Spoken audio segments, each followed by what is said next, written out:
Brooklyn, 1941. A Polish immigrant named Eli Sanders earns a living selling paint. Modest apartment in Flatbush. 2 boys. The younger one, Bernie, grows up watching his father work for just enough and never quite more than that. By his 20s, Bernie Sanders is getting arrested at civil rights demonstrations. He reads Marx. He reads Debs. He moves to Vermont in 1964 with $60 in his pocket and a conviction that the system is rigged against working people. He runs for office, loses, runs again, loses again, 7 times total. Then 1990, Congress. 2006, Senate, and 35 years later, 30,000 people are packing Washington Square Park to hear him say the exact same thing he's been saying since before most of them were born. The billionaires are rigging the system. The wealthy are buying our democracy. The working class is getting crushed. Average donation from his supporters, $27. But while Bernie was delivering those speeches, his stepson was quietly collecting $800,000 from a progressive nonprofit. And when a reporter finally made that connection out loud, the man who has spent 4 decades holding other people accountable for exactly this kind of arrangement completely lost it. There is one detail buried in this story that explains why his reaction was that extreme. Once you see it, the Sanders brand is never quite the same. Stay with me. Who is Levi Sanders? Most people don't recognize the name Levi Sanders. That's largely by design. Levi is in his early 50s. He's the biological son of Jane Sanders from a relationship that predated her marriage to Bernie. He grew up watching his stepfather transform from a Vermont political curiosity into the most famous Democratic socialist in American history. And he spent years inside the progressive organizing world, which is exactly the world Bernie Sanders spent 4 decades building, funding, and telling his supporters to. Oh, trust. Then the tax filings came out.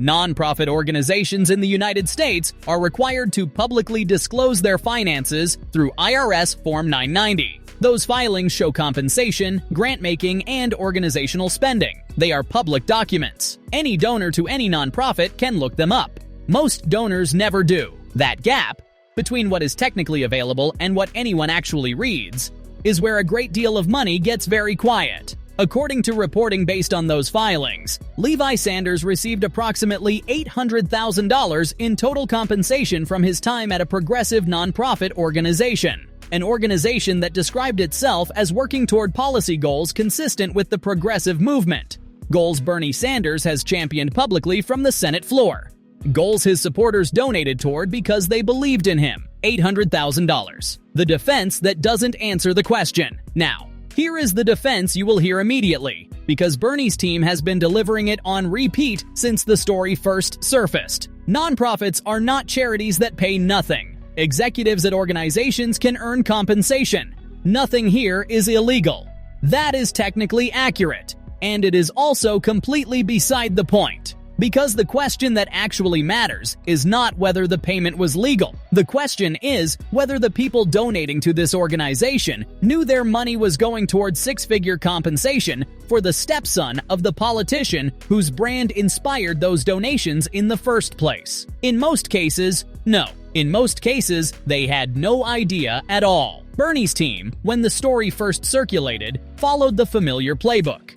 The compensation was appropriate. Levi was doing real work. The scrutiny was politically motivated. That same line has been used every single time a Sanders family financial arrangement attracted attention. And it has the same problem every time. It treats a reasonable question from a donor as a political attack rather than as something a donor has every right to ask.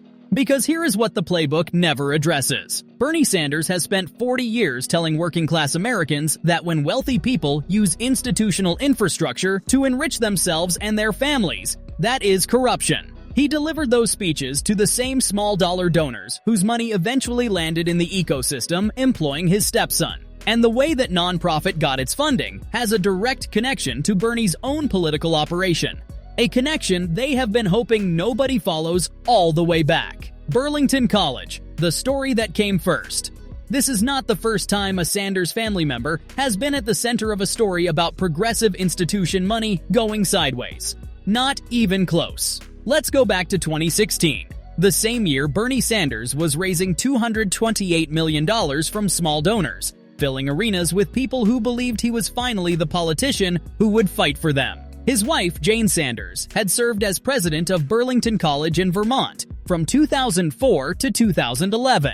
In 2010, she oversaw the acquisition of 33 acres of land using a $10 million loan from People's United Bank. The loan application allegedly included donor pledge letters that the bank later disputed as inaccurate. Burlington College could not service the debt. In May 2016, while Bernie Sanders was on a stage in Brooklyn promising to hold the wealthy accountable, Burlington College announced it was closing. 400 students, one campus, gone. The FBI opened an investigation into Jane Sanders for possible bank fraud in 2017. It ran for over a year. It was closed in 2018 without charges. Bernie supporters described it as politically motivated, pointing to the Trump administration as the source of pressure. Vermont's Democratic Senator Patrick Leahy was separately reported to have contacted the relevant U.S. Attorney's Office during the active investigation. His office described the call as routine. Critics used a different word, the lake house, and the missing word. Here is something that happened in that same window of time, and it deserves its own moment. Between 2016 and 2017, Bernie Sanders earned approximately $1.75 million from his book deals. His book Our Revolution alone generated close to $900,000 in royalties. He purchased a lake house in North Hero, Vermont in August 2016 for $575,000. That same summer, while Burlington College was closing and while he was asking supporters to give what they could to the movement, he was personally wealthier than he had ever been in his life. And then reporters started noticing something specific about his speeches. For 30 years, the signature phrase was the millionaires and billionaires. You've heard it 1,000 times. The millionaires and billionaires rigging the system. After 2016, the word millionaires quietly began disappearing. By the time he launched his 2019 presidential campaign, it was just billionaires. A CBS reporter caught it on camera and asked him directly, "You are a millionaire now. Has your view changed?" His answer, "I wrote a damn good book." Not an apology, not an acknowledgement, a defense. What that response is actually saying underneath the words is, when I get wealthy, I earned it. When others get wealthy, they exploited someone. That is the logic underneath the entire brand, and once you see it, you cannot unsee it. Following the money back.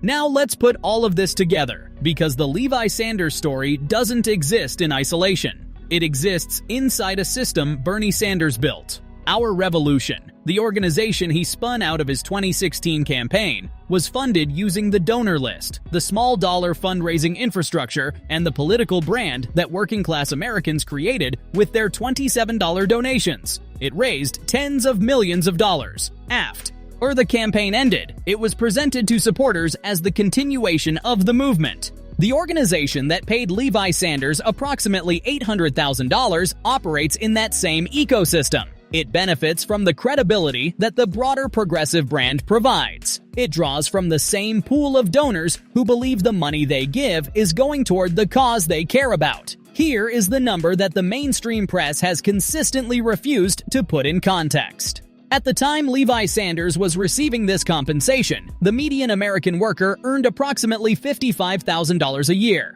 Levi Sanders collected more from a single nonprofit role at an organization supposedly dedicated to working-class advocacy than the average American worker earns in nearly 15 years. For 4 decades, Bernie Sanders has delivered Senate floor speeches about exactly this. He has said that concentrated wealth in the nonprofit sector is a moral failure. He has said the well-connected use charitable organizations to pay themselves and their allies while ordinary donors believe their money is going elsewhere. He named this as corruption. He was describing the arrangement his own family benefited from, the conflict that never got disclosed. Here is the specific ethical problem that the disclosures don't capture, and it's the piece most coverage has failed to address directly. When a senator publicly champions an entire sector of advocacy, when he directs his supporters to donate to it, when his Senate work provides political legitimacy to the organizations within it, and his family member is simultaneously collecting a salary from one of those same organizations, that is not bad optics.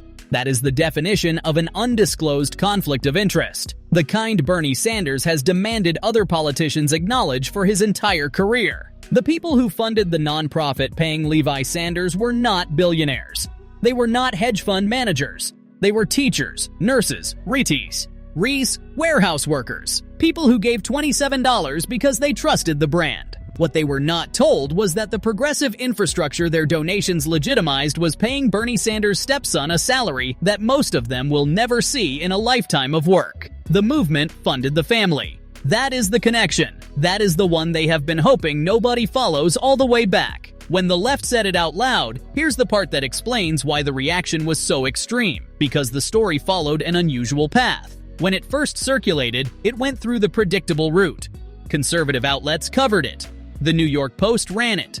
The Washington Free Beacon, the Daily Wire, and Bernie supporters did what they always do. Dismissed it as a political attack from the right. Discredited the source. Mainstream media looked away. Story dies. This one didn't die. Because it got picked up by a left-leaning publication with no incentive whatsoever to help conservatives attack Bernie Sanders, a progressive outlet that has spent years defending the Sanders political project. That publication went through the Form 990 filings independently, and what they found, in their own words, was that the compensation arrangements at the organization employing Levi Sanders were inconsistent with the standards Bernie Sanders has publicly demanded of other political figures. Not a conservative conclusion. A publication that calls itself progressive, using Bernie's own language and Bernie's own 4-decade standard as the measuring stick, and concluding his family got paid in ways he would not tolerate from anyone else. That is why he lost it, because when the criticism comes from your own side, you cannot dismiss it as a smear. When a left-wing journalist uses your own rhetoric as the standard and concludes you've failed it, there is no playbook left. There is only T-base. Key reaction that got captured and shared. Now step back and look at all 4 pieces together. Levi Sanders collects $800,000 from a nonprofit in a sector his stepfather actively champions from the Senate floor, with no public disclosure of the connection. Jane Sanders presides over a college's financial collapse involving a disputed loan application, triggering a federal investigation that runs for over a year. Bernie builds a personal net worth of $3 million from book deals, while quietly editing his stump speech to remove the word millionaires. And Our Revolution, built from his supporters' donations, becomes the model for the progressive nonprofit infrastructure that the whole ecosystem flows through. 4 data points. 1 pattern. A political brand built entirely on accountability for the wealthy that never applied to the family behind it. The shield and what's behind it. Here is what's worth sitting with the longest.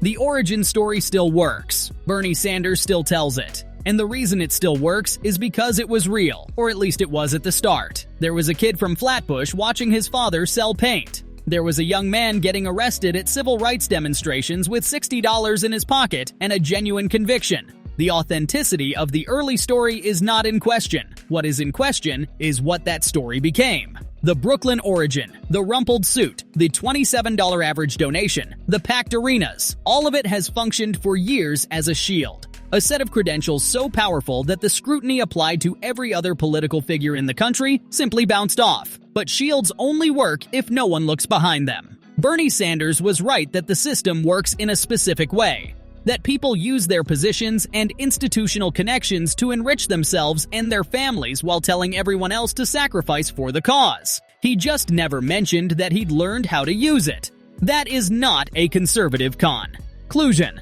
That is a progressive standard applied without exception. And for the warehouse worker in Detroit, the teacher in Phoenix, the retiree calculating Social Security before hitting send on a $27 donation, the question they deserved an honest answer to is a simple one. Did the movement actually fight for them, or did it fund something else entirely? The FEC doesn't regulate nonprofit compensation. The Senate ethics rules have limits. The Form 990 filings are public, but most donors never read them. And that gap between what is technically disclosed and what any donor actually knows is where the $800,000 got very quiet.